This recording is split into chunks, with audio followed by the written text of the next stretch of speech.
ज़ैनब बेटा,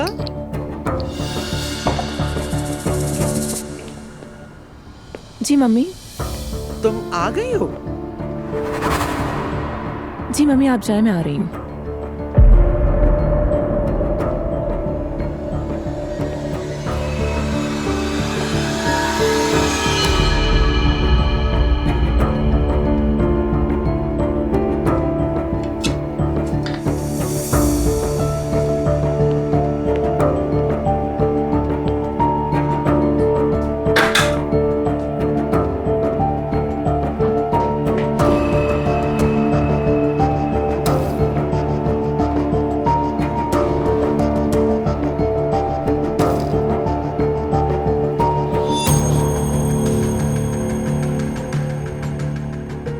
ज़ैनब तो नहीं थी।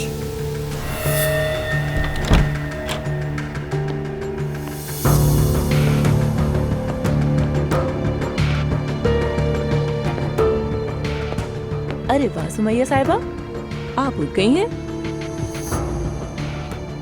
क्या ज़ैनब घर आ गई है? नहीं नहीं, वो अभी तक नहीं आई और मैं तो बस बाथरूम तक गई थी। लेकिन अभी तो वो अंदर मुझसे बात कर रही थी। नहीं, लगता है आपको फिर से कोई कंफ्यूजन हुई होगी। ऐसा करें आप सो जाएं, जब वो आएगी मैं आपको उठा दूंगी।